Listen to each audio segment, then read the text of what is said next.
Hi, my name is Dr. Matthew Jordan. I'm a doctor of chiropractic and a diplomat of the American Chiropractic Board of Sports Physicians.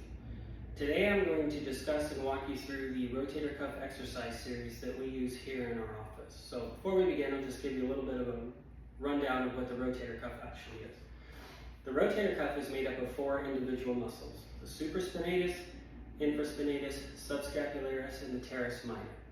Now each of these muscles has its own individual action, but working together, they stabilize the shoulder by drawing the humerus down so that the humeral head seats properly inside the glenoid. This is important because the shoulder is a ball and socket joint with the largest range of motion of any joint in the body. It can do circumduction, which is going all the way around the circle. No other joint in the body can do that. So it needs to be stabilized throughout that entire range of motion, and that is what the rotator cuff does. So we use these exercises primarily as either pre or post-surgical rehab, especially in patients that have had rotator cuff injuries and the surgery to correct it. But these exercises can be done for anybody that just wants to have a stronger, more stable shoulder. For a healthy person that hasn't had surgery that does these exercises and strengthens up their rotator cuff, they're going to notice that they get more out of the strength in their arms, which is naturally there, in their biceps, triceps, and forearms. Because if the attachment point of the arm is stronger, you get more of a mechanical advantage out of the muscles in the rest of your arms. It also hardens you against injury. Right? It's going to make it harder for you to hurt your shoulder if you fall down and put your arm out, or just doing normal daily activities. Again, if the shoulder is strong and functioning properly, it's going to be more resistant to injury. So I'm going to walk you through the exercises now. I'm going to be doing them with 5 pounds, but usually when we start these exercises, we start them at 3 pounds. And the progression that we use is we go up in little amounts, okay? It's not your typical 5, 10, 15, 20 pound progression like you would do with other exercises.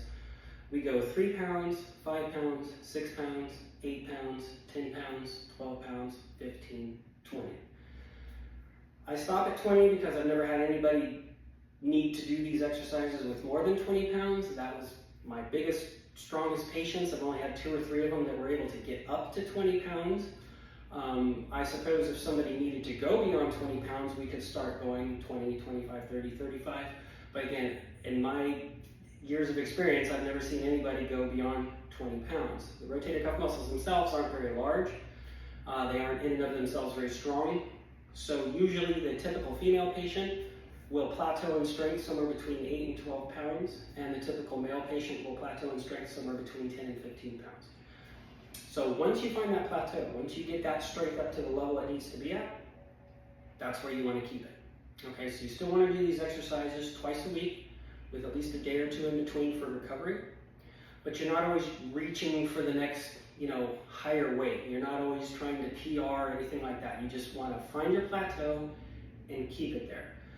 In some situations, if you've been at your plateau for a while and you're like, this is really easy, I think I want to go from, say, 10 to 12, try the 12. As long as you're not straining, it's fine.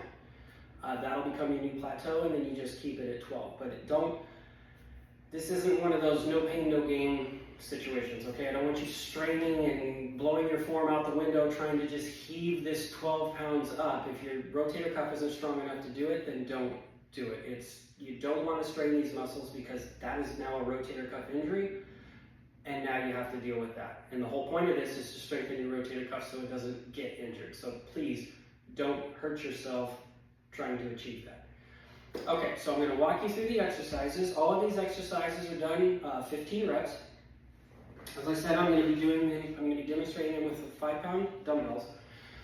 Now, the first set of exercises we do standing, and the chest press and the butterfly are considered a warm-up. Okay, just basically just to get the shoulders warm, get the blood flowing.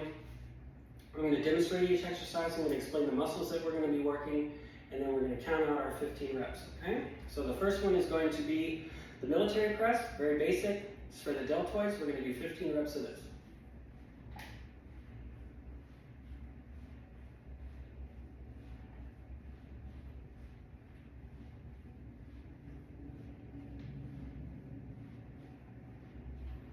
Okay, the next exercise is for the serratus anterior and the anterior deltoids. So we're going to be holding the weights like this, Arms out, elbows straight. We're coming up and across. We're going to do 15 reps with each arm, so we're counting to 30.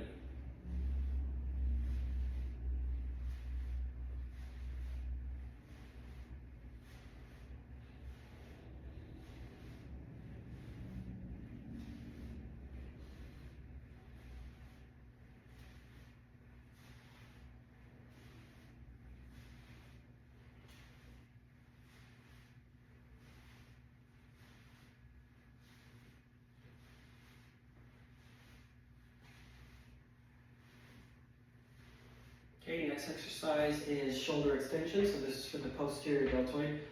When you're doing exercises like this standing, you want to stabilize your core. The easiest way to do that is to try to pull your belly button back towards your spine. What that's going to do is stabilize your core so you're not, swinging and moving around like that with the inertia of the weight. So you want a stable core. You just want all the motion coming from the shoulders. Okay, so we're going to do 15 reps of shoulder extension.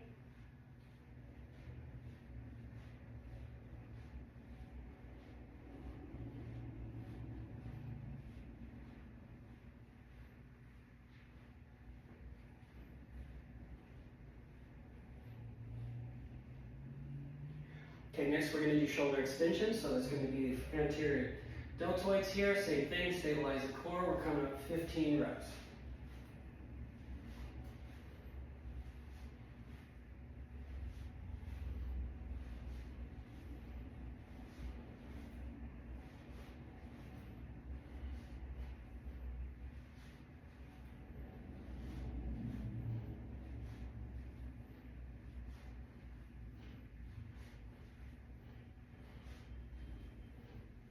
Okay, next we're going to do chest press, so we're going to lie face up on the table here. We're just going to push straight up off our chest, 15 reps. This is for the anterior deltoid and the pec major, sorry.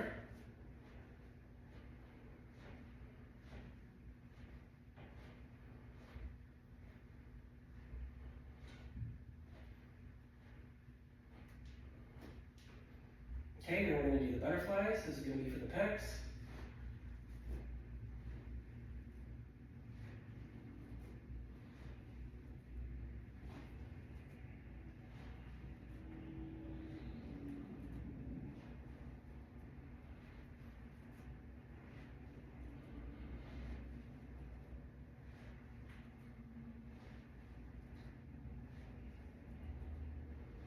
Okay, now for those of you that are saying, come on man, I can bench press more than 10 pounds, I know you can, but remember, this is a warm-up. We're just trying to increase the blood flow to these muscles.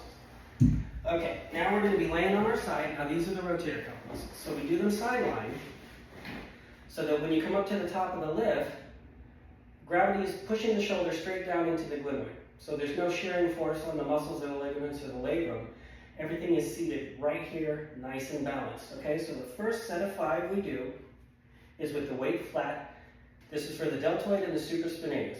Okay, supraspinatus being one of the rotator cuff muscles. So we're going to do 5 reps of this.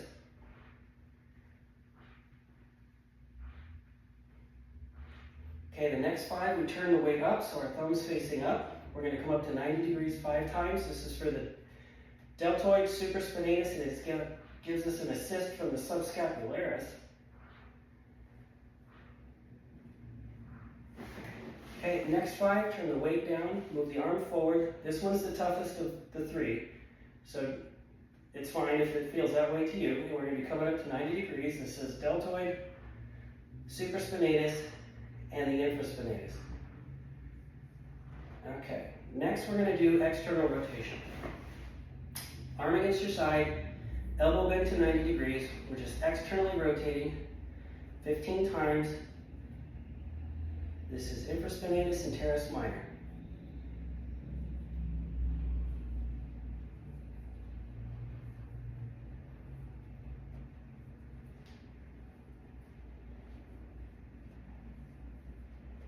Okay, next is internal rotation.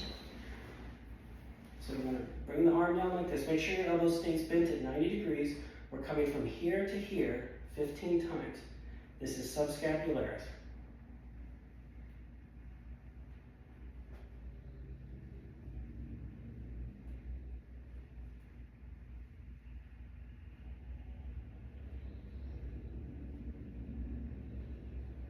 Okay, last one is going to be horizontal flexion extension. So we go from here to here 15 times. This is deltoid, this is rhomboid, this is infraspinatus.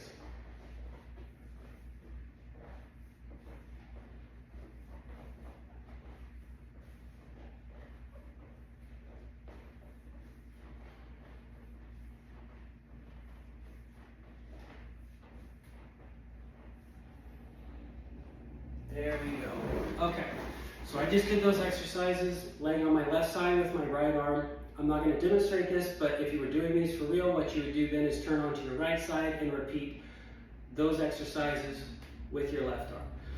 Okay, remember, this is a resisted exercise, so we always want to do it bilaterally. We always want to do both arms so we don't create a muscular imbalance.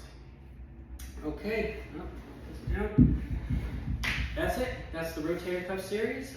Remember that weight progression is 3, 5, 6, 8, 10, 12, 15, 20.